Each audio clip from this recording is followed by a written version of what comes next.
एक अरबपति बिजनेसमैन ने बिना किसी प्लास्टिक सर्जरी के अपनी उम्र 10 साल रिवर्स कर ली। ये दिन ब दिन बूढ़े होने की जगह पर हर दिन जवान बनते जा रहे हैं। 45 इयर्स के ब्रायन जॉनसन ने एक 30 डॉक्टर्स की टीम बनाकर उनसे एक ऐसा स्पेशल रूटीन बनवा लिया है जिससे सिर्फ अपनी लाइफस्टाइल, अपने ईटिंग हैबिट्स और अपने स्लीपिंग पैटर्न में छोटे छोटे बदलाव लाकर वो वापस 18 साल के हो सकते हैं। इनफैक्ट एनबीसी न्यूज को दिए अपने इंटरव्यू में उन्होंने ये दावा किया कि उनके कुछ ऑर्गन्स की बायोलॉजिकल एज, जैसे कि उनके लंग्स और उनका डायफ्राम, ये ऑलरेडी 18 साल के हो भी चुके हैं और उनके हार्ट की एज 45 इयर्स से 37 तक रिवर्स हो चुकी है। My diaphragm strength is age 18. My lung capacity is age 18. My heart is about a dozen different ages, but it's collectively about 37. पर साइंटिफिकली क्या ये पॉसिबल भी है क्या? क्या एक बूढ़ा इंसान फिर से नेचुरली जवान भी हो सकता है? एंड हाउ इज इट कि हमारे शरीर के अलग अलग ऑर्गन्स अलग अलग रफ्तार से एज हो रहे हैं? क्या हमारा शरीर नेचुरली ऐसा ही एज होता है क्या, ऑर्गन बाय ऑर्गन? और अगर हाँ, तो लेट्स से अगर आपकी एज 28 है तो आपके ऑर्गन्स की एज कितनी होगी? उससे ज्यादा या उससे कम? ऑल्सो ब्रायन का कहना है कि वो जो ये कर रहा है ना, ये एक ओपन साइंस एक्सपेरिमेंट है called project blueprint. How many supplements do you take every day? Over 100. I don't have a fear of death. I have a love of life. जिसमें वो खुद को ही लैब के चूहे की तरह बना रहे हैं, यानी कि खुद पर ही एक्सपेरिमेंट्स कंडक्ट कर रहे हैं पूरे इंसानी प्रजाति के खातिर, ताकि वो एक रेवोल्यूशनरी रिवर्स एजिंग फॉर्मूला और रूटीन बना सके जिसे हम सब फॉलो करके हमारी उम्र बढ़ा सके। What's the end goal? To demonstrate that we can dramatically slow the rate of aging and reverse the aging that has happened. और फिलहाल अपने इस प्रोजेक्ट ब्लूप्रिंट के रिसर्च एंड डेवलपमेंट में ब्रायन के खुद के करीब 16 से 17 करोड़ रुपए हर साल खर्च हो रहे हैं, जो उनका कहना है कि क्योंकि वो ये सारे एक्सपेरिमेंट्स खुद कर रहे हैं इसीलिए इतने पैसे खर्च हो रहे हैं। बट जैसे जैसे उन्हें फॉर्मूला मिलते जा रहा है तो वो उतना सस्ता हो सकता है कि एक आम इंसान भी उसे अफोर्ड कर सके। सो क्या ये ऐसा age reversal regime scientifically speaking practical भी है क्या? अगर हां, तो इसके पीछे का साइंस क्या है और ब्रायन की टीम ने अब तक क्या क्या एजिंग को रिवर्स करने वाले फॉर्मूलों की खोज की है जो आप और मैं भी अभी से ही यूज करना स्टार्ट कर सकते हैं अपने एजिंग को स्लो डाउन करने में। और जो भी चीजें ब्रायन खुद पर्सनली कर रहे हैं उन्हें हम सस्ते में कैसे कर सकते हैं सेम रिजल्ट लाने के लिए? Well, all of this is coming up, but before that let me inform you about an interesting experiment. अभी पिछले साल मार्च में एक सेपरेट एक्सपेरिमेंट किया गया था जहां पर एक रिटायर्ड नेवल ऑफिसर जोसेफ डिटूरी को 3 महीनों के लिए समुद्र के नीचे एक प्रेशराइज्ड एनवायरनमेंट में रखा गया था। जब 3 महीने बाद उन्हें सतह पर लाया गया और उनके शरीर की जांच पड़ताल हुई तो रिजल्ट्स में यह सामने आया कि उनका शरीर अंदर से ऑलमोस्ट 10 साल जवान हो चुका था। जस्ट इमेजिन, बस 3 महीने में 10 साल जवान। ब्रायन जॉनसन तो बेचारे एजिंग रिवर्स करने के लिए बहुत कुछ करते हैं, करोड़ों रुपए स्पेंड करते हैं, लेकिन जोसेफ ने उस प्रेशराइज्ड चेंबर में बस एक ही चीज किया था। वो चीज आखिर क्या थी? आखिर जोसेफ डिटूरी ने ऐसा कौन सा सीक्रेट डिस्कवर कर लिया है जिसने इतने अनबिलीवेबल रिजल्ट दे दिए? वेल, ये सारे सवालों के जवाब पूरे साइंस के साथ एकदम आसान भाषा में आज हम इस वीडियो में रिवील करने वाले। सो अगर आप इस वीडियो को एकदम रिलीजियसली एंड तक देखते हो तो आई एम श्योर आज आप कुछ ऐसी चीजें सीख कर जाओगे जिनसे आप अपनी लाइफ के एटलीस्ट 10 से 15 साल यूं ही बढ़ा सकते हो, और जितना जल्दी शुरू करोगे उतना ही बेहतर होगा। So let's start. सो शुरुआत करते हैं एकदम बेसिक से कि ब्रायन जॉनसन ने एग्जैक्टली अपने शरीर को कैसे 10 साल यंगर बनाया। देखो, ब्रायन का मेथड कॉस्टली जरूर है बट ऑन पेपर काफी सिंपल है। बेसिकली ब्रायन ने अपनी लाइफ की एक फिलॉसफी बनाई कि अब से वो खुद को सिर्फ एक इंसान ब्रायन की तरह देखना बंद कर देंगे जो हर वक्त अपने मन मर्जी से इरैशनल या इमोशन डिसीजंस लेता है और नतीजन सारे ऑर्गन्स को खतरे में डालता है। इंस्टेड अब से उनके शरीर के सभी ऑर्गन्स अपने आप में एक सेपरेट इंडिविजुअल ब्रायन्स होंगे जिन्हें उनकी जरूरत के हिसाब से न्यूट्रिएंट्स और बाकी की जरूरी चीजें मिलेंगी। मीनिंग ब्रायन ने एक ऐसी फिलॉसफी बना दी जिसमें अब से उनका माइंड जो चाहेगा वो नहीं होगा, बल्कि अब से हर डिसीजन में उनके बाकी के ऑर्गन्स की जरूरतों को भी उतनी ही प्रायोरिटी मिलेगी। बट इन सभी ब्रायन्स यानी कि ब्रायन के ऑर्गन्स की आवाज आखिर सुनेंगे कैसे? Well, this is exactly where इस मेथड में ब्रायन जॉनसन का ईयरली खर्च मिलियंस में चला जाता है। दरअसल हमारे शरीर में इन टोटल 78 ऑर्गन्स होते हैं।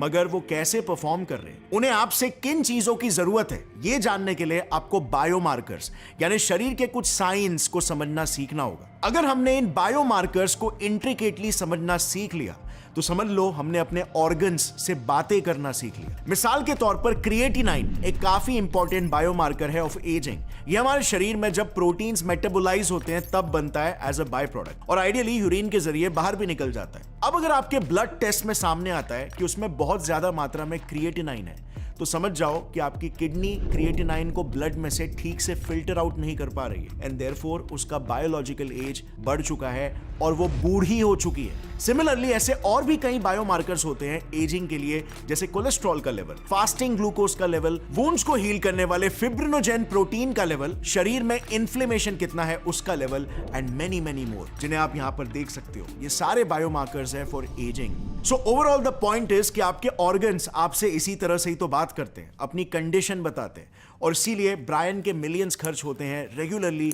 इन बायोमार्कर्स को एक्यूरेटली नापने वाले मेडिकल इक्विपमेंट्स खरीदने में। और क्योंकि कई बायोमार्कर्स के लिए मशीन्स ही अवेलेबल नहीं होते तो ब्रायन उन मशीन्स को बनवाते हैं जिसमें भी उनके काफी सारे पैसे खर्च होते हैं। सो अब जब उनके पास सारे इक्विपमेंट्स मौजूद है एंड ही नोज कि उनके शरीर के एक एक ऑर्गन को एग्जैक्टली क्या चाहिए, सो ब्रायन रोज अपने शरीर के साथ एग्जैक्टली क्या करते हैं कि वो ऑलमोस्ट 10 साल जवान हो गए। देखो Bryan calls himself the most measured man on the planet क्योंकि वो एक काफी स्ट्रिक्ट रूटीन फॉलो करते हैं और अपने हर एक ऑर्गन की हेल्थ को वो टू द पॉइंट नोट करते हैं। और जो मैं कह रहा हूं स्ट्रिक्ट रूटीन तो उसका मतलब है स्ट्रिक्ट टू द कोर। वो रात के 8:30 PM को सोने चले जाते हैं, देन सुबह 6 से 11 के बीच एग्जैक्टली अराउंड 2250 कैलोरीज का एक वीगन डाइट खाते हैं। उसके बाद 4 से 5 घंटे मेडिटेशन यानी कि ध्यान लगाते हैं। And last but not the least, since अपने बॉडी फैट को कंट्रोल करने के लिए वो अपना कैलोरी इंटेक ज्यादा नहीं बढ़ा सकते तो अपने एसेंशियल न्यूट्रिएंट्स का कोटा पूरा करने के लिए हर रोज एटलीस्ट 50 से लेकर 111 सप्लीमेंट पिल्स खाते हैं, डिपेंडिंग अपॉन उनके ऑर्गन्स उनसे क्या मांग रहे हैं उस दिन।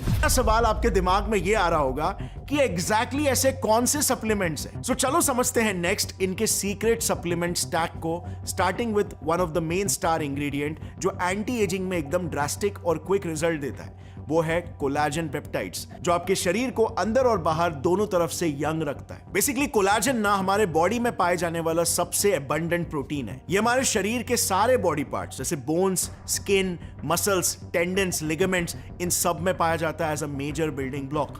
अब बात करते हैं बाकी के सप्लीमेंट्स की जो ब्रायन रोज लेते हैं।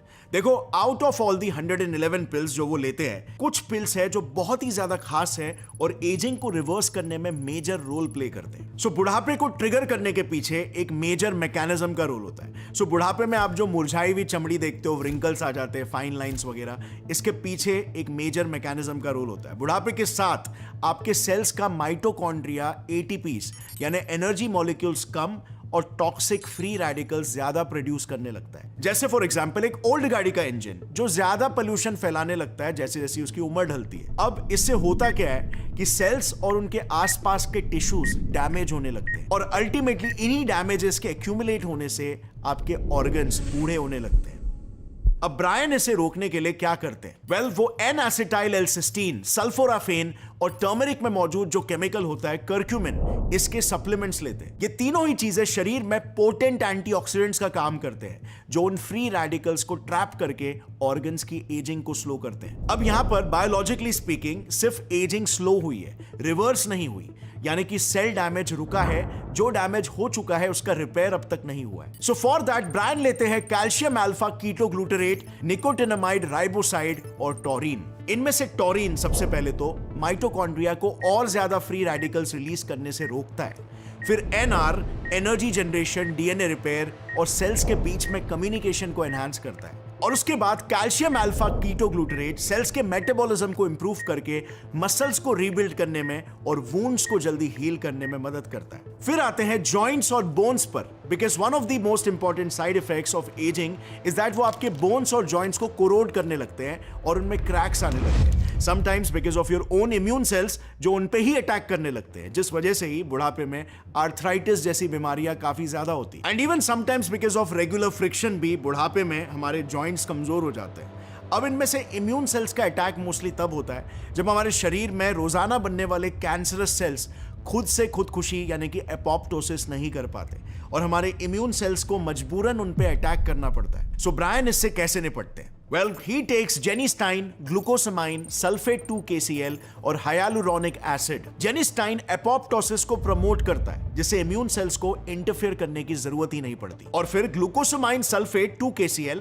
खुद हमारे बोन कार्टिलेज का एक पार्ट होता है, तो वो बोन इंजरी को रिपेयर करता है। लास्टली हाइलुरोनिक एसिड एक लुब्रिकेंट की तरह काम करता है जो बोन्स को फ्रिक्शन से बचाता है। सो ऑल इन ऑल आप देख सकते हो ब्रायन का project blueprint in general multiple तरीकों से सिर्फ 3 चीजें कर रहा है। नंबर 1, वो सबसे पहले प्रॉब्लम को आइडेंटिफाई कर रहा है। नंबर 2, वो सीधे उसके रूट कॉज पर अटैक कर रहा है ताकि एजिंग स्लो हो सके। एंड नंबर 3, जो डैमेज ऑलरेडी हो चुका है उसे जितना हो सके रिपेयर करके वो एजिंग को रिवर्स करने की कोशिश कर रहे हैं। अब इसी सेम चीज को बॉडी के हर एक ऑर्गन के लेवल पर एग्रीगेट किया गया और इस पूरे प्रोसेस का एकदम पिन पॉइंट एक्यूरेसी से ट्रैक रखा जा रहा है through studying and monitoring biomarkers. अब सप्लीमेंटेशन की बात करते हुए ब्रायन हार्मोन सप्लीमेंटेशन भी करते हैं, जैसे कि एक हार्मोन जो कि टेस्टोस्टेरोन से बहुत ही क्लोजली रिलेटेड है, DHEA, dehydroepiandrosterone. And the reason is because वो टिश्यू ग्रोथ को एक्सेलरेट करता है। ऑल्सो ब्रायन एक्सोजेनस टेस्टोस्टेरोन को सुप्रा फिजियोलॉजिकल डोज में नहीं यूज करते जैसे कि बॉडी बिल्डर्स यूज करते हैं, क्योंकि उससे एक अपने अलग साइड इफेक्ट्स होते हैं। अब ये स्टेरॉइड्स होते क्या है, बॉडी बिल्डर्स इन्हें क्यों यूज करते हैं और ये कैसे आपके बॉडी में काम करते हैं, इसके ऊपर मैंने एक सेपरेट वीडियो ऑलरेडी बनाया है जो आप यहां पर आई बटन पर दबाकर देख सकते हो इस वीडियो के बाद। काफी कॉम्प्रिहेंसिव वीडियो है, आपको स्टेरॉइड्स के बारे में पूरा A to Z मालूम पड़ जाएगा। So definitely check it out. अभी के लिए वापस मुद्दे पे आ जाते हैं। जितने भी सप्लीमेंट्स की हमने बात की ना, ये मोस्टली सेल रिपेयर सप्लीमेंट्स है। सो आखिर हम इन्हें एज रिवर्सल सप्लीमेंट्स क्यों बुला रहे? अब तक हमने देखा कि ब्रायन जो लाइफस्टाइल, डाइट और पिल्स ले रहे हैं उससे at the end max to max सिर्फ टिश्यू रिपेयर ही हो रहा है। सो आखिर हम सिंपल टिश्यू रिपेयर को एजिंग से कैसे जोड़ सकते हैं? ऐसे तो जब हम जिम जाते हैं तब भी हमारे मसल्स टेयर होते हैं, माइक्रो टेयर्स होते हैं और फिर रिपेयर होते हैं। तो क्या हम जिम वर्कआउट को भी एक एज रिवर्सिंग टेक्निक बोलेंगे क्या? Well, yes, tissue repair is not directly related to anti-aging. But जब आप इसी tissue repair process को एक स्पेशल स्ट्रेटेजिक लाइफस्टाइल जिसमें प्रॉपर स्लीप शेड्यूल है, प्रेसाइज न्यूट्रिशन है और बहुत सारे मेडिटेशन जैसे स्ट्रेस रिलीविंग रेजीम्स है, इन्हें इंक्लूड करते हो तो आपके जीन्स एक अलग ही तरह से एक्सप्रेस होने लगते हैं, जो कि एक मैजिकल इफेक्ट क्रिएट करता है टू रिवर्स एजिंग। ब्रायन का पूरा गेम अपने एपिजेनेटिक एक्सप्रेशन को सुधारने का ही है। अब ये एपिजेनेटिक एक्सप्रेशंस आखिर क्या होते हैं? बहुत ध्यान से सुनना, क्योंकि इसी कॉन्सेप्ट को ठीक से यूज करके आप भी अपनी एजिंग के प्रोसेस को स्लो कर पाओगे, ठीक जिस तरह से ब्रायन कर पाए। सो आई डोंट नो आपके दिमाग में सवाल कभी आया है कि नहीं, बट मैं तो हमेशा से ये सोचता था कि यार हमारे शरीर के हर एक सेल में डीएनए तो सेम ही होता है with the exact same genes, तो फिर हमारे लेट्स से लिवर के सेल्स पैंक्रियास के तरह इंसुलिन क्यों नहीं बनाने लगते, या फिर पैंक्रियास के सेल्स लिवर की जगह पर बाइल क्यों नहीं प्रोड्यूस करने लगते? डीएनए जब सारे सेल्स में सेम है तो अलग अलग ऑर्गन्स के सेल्स अलग अलग तरह से कैसे काम कर लेते? वेल, दैट इज बिकॉज हमारे जीन्स में कुछ ऐसे मैकेनिज्म्स होते हैं जो बिना हमारे डीएनए के सीक्वेंस को बदले हमारे इंडिविजुअल ऑर्गन्स के हिसाब से हमारे कुछ जीन्स को एक्टिवेट और कुछ को डीएक्टिवेट करते हैं। इन्हें ही हम एपिजेनेटिक चेंजेस कहते हैं और इनमें सबसे इंपॉर्टेंट मैकेनिज्म होता है डीएनए मीथाइलेशन। अगर हमारे सेल को लगता है किसी जीन को एक्सप्रेस नहीं होना चाहिए तो वो उस पर्टिकुलर जीन में जगह जगह पर CH3 यानी कि मीथाइल ग्रुप लगा देते हैं, जिससे उस जीन को रीड करने वाले प्रोटीन्स वहां पर अटैच नहीं हो पाते एंड देयरफॉर वो जीन एक्सप्रेस ही नहीं हो पाता है। ये बेसिकली कुछ इसी तरह है जिस तरह हम ट्रेन या बस में अपनी सीट बचाने के लिए वहां से उठते वक्त अपनी सीट पर कोई बैग रख देते हैं ताकि उस सीट पर कोई दूसरा ना बैठ पाए। सो इससे आपके एजिंग का क्या रिलेशन? वेल, वो ऐसे आपकी जो डाइट होती है, आप जो ड्रग्स या मेडिसिन लेते हो या फिर आप स्ट्रेस लेते हो या कम सोते हो, तो इन सब चीजों से आपके डीएनए में बदलाव आए या ना आए, लेकिन इन मीथाइल ग्रुप्स की पोजीशन में काफी ज्यादा बदलाव आने लगता है। वो ना चाहते हुए भी कुछ अनवांटेड जीन्स को एक्टिवेट कर देते हैं और कुछ इंपॉर्टेंट जीन्स को डीएक्टिवेट, जिस वजह से हमारे ऑर्गन्स मिसबिहेव करने लगते हैं and over a period of time damage और डिसफंक्शन क्रिएट करते हैं जो उनकी एजिंग को एक्सेलरेट कर देता है। और एग्जैक्टली इसे ही हम एपिजेनेटिक एजिंग कहते हैं, जो आज के मॉडर्न वर्ल्ड में बहुत रैपिडली हो रहा है। और इसीलिए आपको 30-40 के एज वाले लोगों में हार्ट अटैक्स देखने मिलता है, जिनकी एज तो 30 की होती है बट हार्ट की एज 80 प्लस हो गई होती है। Simply speaking, we were never designed for today's modern lifestyle today's modern food, modern sleep cycles and modern levels of stress and anxiety. So ये epigenetic या biological age और हमारे normal birth as में आखिर डिफरेंस कैसे पता चलता है? वेल, एक famous geneticist doctor Steve Horvath ने इसके बेसिस पर ना एक बहुत ही इंटरेस्टिंग टाइम मेजरमेंट सिस्टम बनाया by the name of Horvath clock, जो आपकी एपिजेनेटिक एज या सिंपली आपकी बायोलॉजिकल एज को एकदम एक्यूरेटली कैलकुलेट कर सकता है। बेसिकली हमारे डीएनए में करोड़ों ऐसे साइट्स होते हैं जहां ये मिथाइल ग्रुप्स अटैच होते हैं और वहां पर ये मिथाइल ग्रुप्स का पैटर्न कॉन्स्टेंटली बदलता रहता है विद एज। लेकिन इनमें से भी 350 साइट्स ऐसे होते हैं जहां का डीएनए मिथाइलेशन का पैटर्न हमारे ऑर्गन्स के एजिंग के साथ डायरेक्टली रिलेटेड होता है, व्हिच मींस कि सिर्फ इन 350 साइट्स को भी अगर स्टडी किया गया तो आपका कौन सा ऑर्गन कितना बूढ़ा हो चुका है ये आपको पता चल सकता है। ये एपिजेनेटिक एजिंग ही है जिसकी वजह से आपने देखा होगा कुछ लोग जो बहुत ज्यादा स्ट्रेस लेते हैं वो 35 की उम्र में ही एकदम बूढ़े दिखने लग जाते हैं, while जो लोग काफी खुश रहते हैं वो 60 साल की उम्र में भी 35 या 40 इयर्स के लगते हैं। और यही वो टेक्निक है जिसको स्ट्रेटेजिकली यूज करके पॉजिटिव एपिजेनेटिकल एक्सप्रेशंस क्रिएट करके ब्रायन जॉनसन का कहना है उन्होंने अपने हार्ट का एज 37 और लंग्स का एज 18 इयर्स का करके दिखाया। अब ये काफी इंटरेस्टिंग कॉन्सेप्ट है, बट इन प्रिंसिपल जैसे आप देख सकते हो इस टेक्निक के भी क्लियर लिमिटेशंस है। अगर सपोज ब्रायन ने एक एकदम परफेक्ट रेजिम डिजाइन भी कर लिया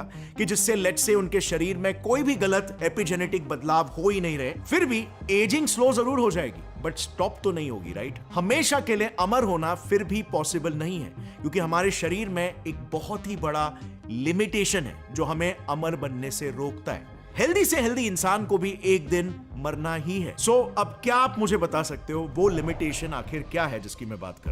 वेल, हमें सिखाया जाता है कि हमारे सेल्स कुछ समय के बाद डिवाइड होकर 2 नए डॉटर सेल्स बनते हैं, यानी कि अगर देखा जाए तो सेल्स टेक्निकली कभी बूढ़े होते ही नहीं है और एक तरह से बिल्कुल इमॉर्टल या अमर होते हैं। बट हाउ इज इट कि हमारे सेल्स जो अमर होते हैं लेकिन उनसे बने हम समय के साथ साथ बूढ़े होने लगते हैं और फिर मर जाते हैं? वेल, यहां पर सबसे पहले तो फैक्ट की बात यह है कि सारे सेल्स अमर नहीं होते। हमारे स्पर्म्स और स्टेम सेल्स के अलावा हमारे ऑलमोस्ट सारे सेल्स एक एक्सपायरी डेट के साथ पैदा होते हैं। दरअसल हमारे डीएनए को रेप्लिकेट कराने वाले जो प्रोटीन्स होते हैं वो इस तरह से इवॉल्व हुए हैं कि वो हमारे डीएनए के एकदम एंड वाले बेस पेयर्स को रेप्लिकेट नहीं करा पाते, जिस वजह से डीएनए का वो उतना सा टुकड़ा कट हो जाता है। यानी सिंपली पुट, हर सेल डिवीजन में जब भी डीएनए मल्टीप्लाई होता है तो दोनों डॉटर डीएनएस पेरेंट डीएनए से हमेशा छोटे बनते हैं, जिसकी वजह से एक समय ऐसे आता है कि जो जीन्स एंड के तरफ पड़ते हैं इवन उनके भी कुछ टुकड़ों के कटने का खतरा होने लगता है। And now to avoid this हमारे सेल्स एक काफी स्मार्ट टैक्टिक का इस्तेमाल करते हैं।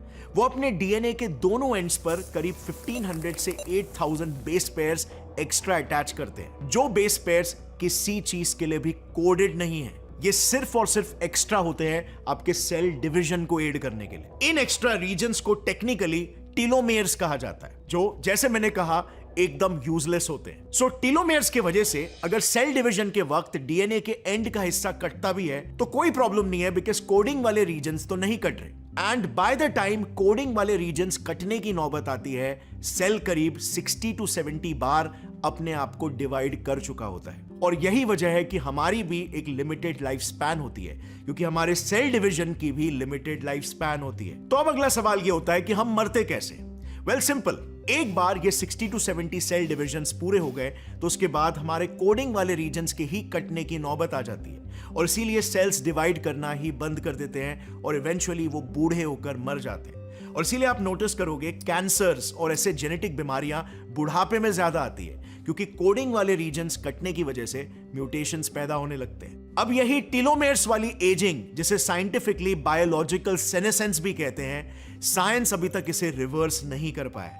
एक टेक्निक जरूर है जिसमें टेलोमेरेस नाम के एक स्पेशल एंजाइम की मदद से उस टेलोमेयर वाले नॉन कोडिंग रीजन को और ज्यादा लंबा किया जा सकता है, जिससे हमारे सेल्स और ज्यादा डिविजन्स कर सके। But even there is a problem. इसी एंजाइम को इस्तेमाल करके हमारे शरीर के कैंसरस सेल्स भी तेजी से मल्टीप्लाई करने लगते हैं। यानी कि इसे इंजेक्ट करने से देयर इज अ थ्रेट कि कहीं किसी कोने में अगर हमारे शरीर में कोई कैंसरस सेल पैदा हुआ हो तो वो तेजी से पूरे शरीर में प्रोलिफरेट करने लगेगा, और इसीलिए इस पर्टिकुलर दिशा में अब भी बहुत काम करना बाकी है। बट रिसेंटली एक बहुत ही माइंड ब्लोइंग एक्सपेरिमेंट सबके सामने आया जो सभी के लिए एक बड़ा गुड न्यूज बन गया। एक यूएस नेवल ऑफिसर जोसेफ डिट्यूरी ने अटलांटिक ओशन में 3 महीने एक चेंबर में बिताने के बाद 10 साल जवान होकर बताया। अब उनके केस में फॉर सम रीजन उनका जितना टीलोमेर शॉर्ट हुआ था उसका करीब 20% फिर से रिस्टोर हो गया। अब ये एग्जैक्टली किस वजह से हुआ, किस मैकेनिज्म को उसने ट्रिगर किया, इसको लेकर साइंटिस्ट अभी भी कंफ्यूज्ड है। इस विषय पर इस ऑब्जर्वेशन के बाद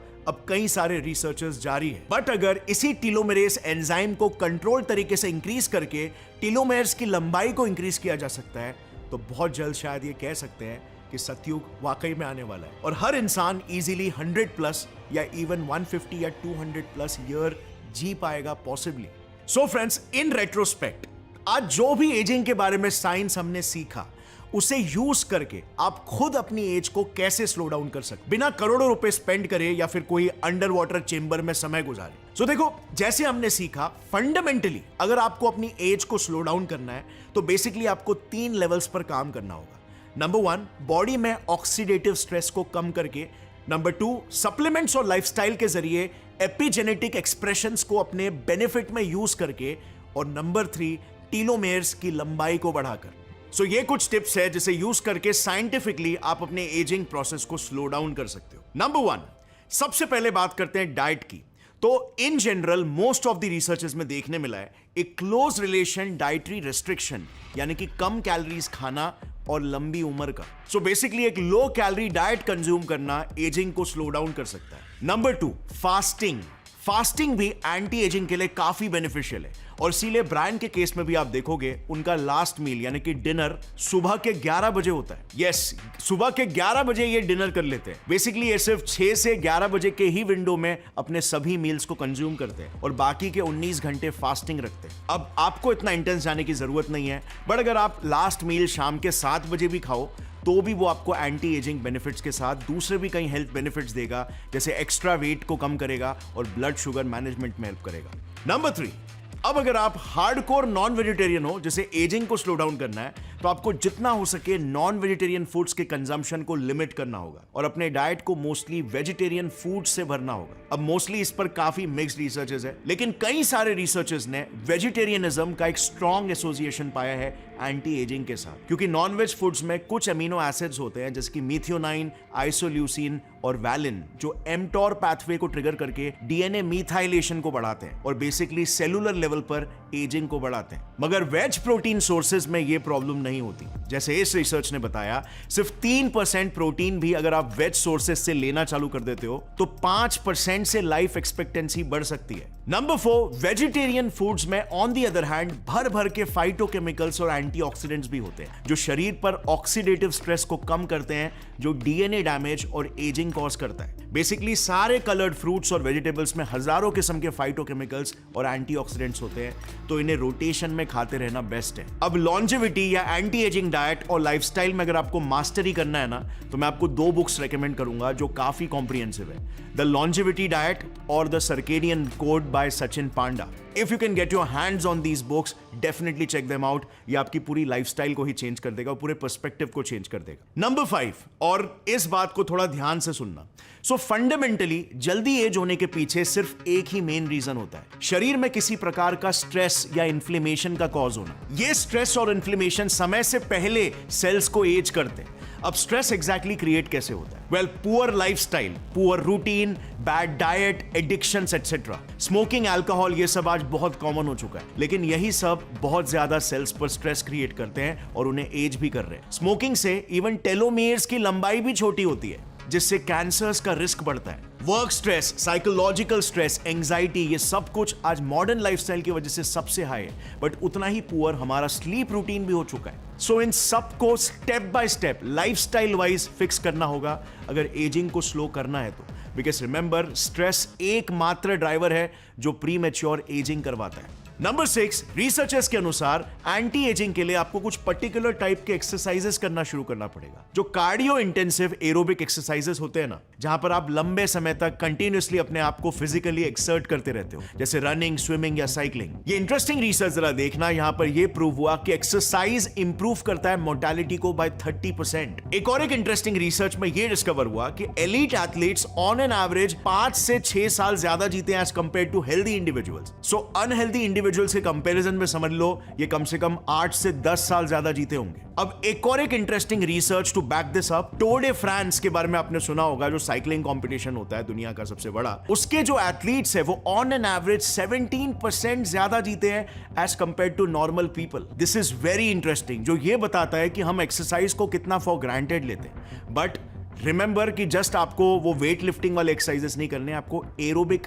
एक्टिविटीज पे ज्यादा फोकस करना है। और रिसर्चर्स के अनुसार आपको एक हफ्ते में एटलीस्ट 3 घंटा एरोबिक एक्सरसाइज करना है अगर आपको एंटी एजिंग बेनिफिट्स चाहिए तो। नंबर 7, और इसमें मैं बात करना चाहूंगा कुछ इंटरेस्टिंग ड्रग्स के बारे में जिसमें एंटी एजिंग बेनिफिट्स पाए गए। अब मैं ड्रग्स या बायो हैकिंग में बहुत ज्यादा डिटेल में नहीं घुसूंगा, बिकॉज मैं चाहता हूं कि ये वीडियो लोगों के प्रैक्टिकल यूज में है। बट ये एक ड्रग एंटी एजिंग के लिए काफी प्रॉमिसिंग साबित हो रहा है। इस इकलौते ड्रग के एक्सपेरिमेंट को FDA ने अप्रूव किया एंटी एजिंग पर्पस के लिए। ड्रग का नाम है मेटफॉर्मिन। ये ड्रग बेसिकली डायबिटिक्स यूज करते हैं, लेकिन इसके काफी सारे एंटी एजिंग बेनिफिट्स हैं। इसे आप डॉक्टर के कंसल्टेशन के बिना बिल्कुल भी मत लेना, ये सिर्फ एजुकेशनल पर्पसेस के लिए मैं बता रहा हूं। अब इस ड्रग को डायबिटिक्स 50 साल से भी ज्यादा समय से यूज करते आ रहे हैं, लेकिन इसके पॉजिटिव इफेक्ट्स एंटी एजिंग के संदर्भ में कई ज्यादा है। इसमें एंटी कैंसर प्रॉपर्टीज है, एंटी हार्ट डिजीज है, न्यूरो प्रोटेक्टिव है और mTOR एक्सप्रेशन को डाउन रेगुलेट करके एजिंग को भी स्लो डाउन करता है।